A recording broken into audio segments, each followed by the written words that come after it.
So as we were pointing out, there is a lot of pressure that is now building against the Justin Trudeau government. There are opposition leaders that continue to come out. They've slammed Justin Trudeau government for the appalling mistake in the Canadian Parliament. You have a reaction that's coming in from the Canadian leader of opposition, who in fact is now demanding an apology from Justin Trudeau. Let's take a look at those reactions.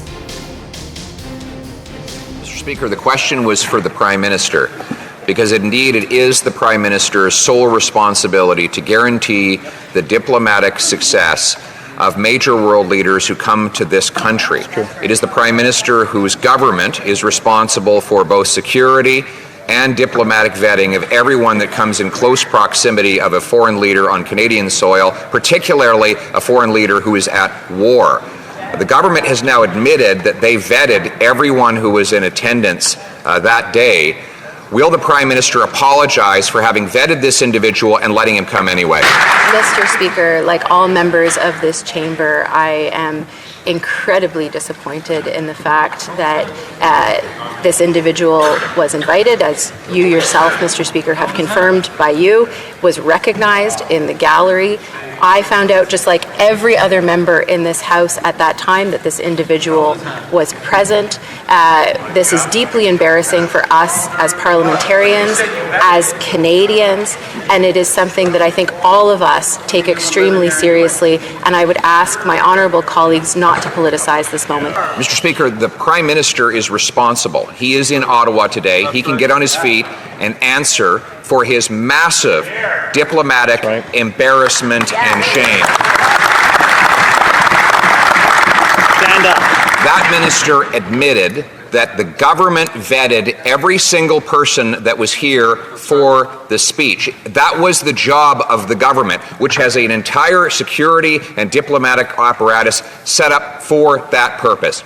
Will he finally take responsibility for his latest embarrassment and apologize to Canadians for this massive mistake? Mr. Speaker, as a descendant of Jewish Holocaust survivors, I am personally very hurt by the fact that this chamber recognized this individual. And I am sure that everyone feels the same way in this chamber.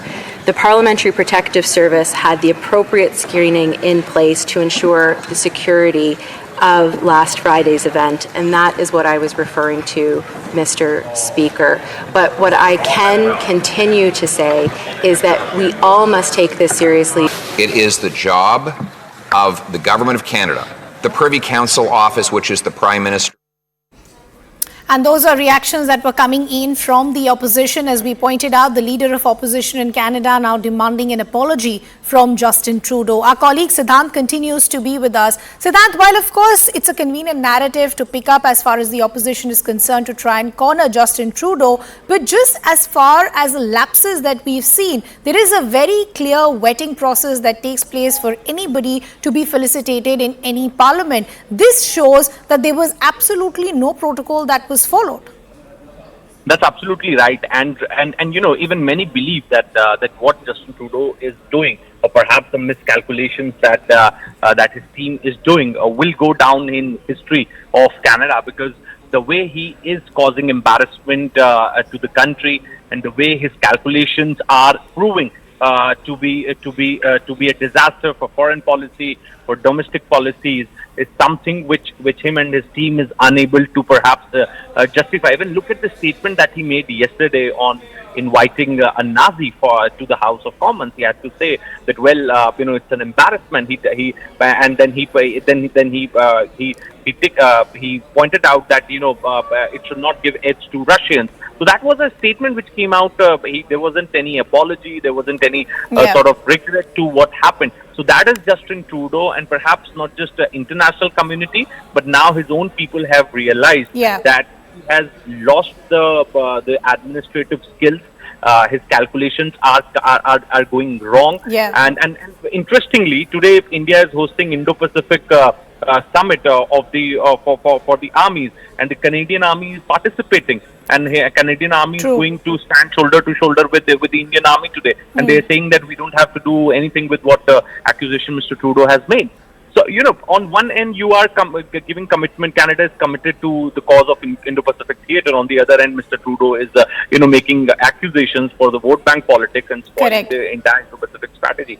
So it is up to him to sit down and perhaps, maybe do to think about what fiasco or a Sure. stand of the situation that he has created, because it is very difficult to undo this situation. True. And it would really be Yeah. interesting to see that when this standoff ends. Okay, Siddhant, we'll just request you to stay on with us. As Siddhant is rightly pointing out, it looks like this entire gamble by Justin Trudeau for vote bank politics is completely backfired. As I pointed out, if you look at his ratings, his popularities, that have nosedived. Domestically, the opposition is training his guns, and internationally, he continues to face flack as well.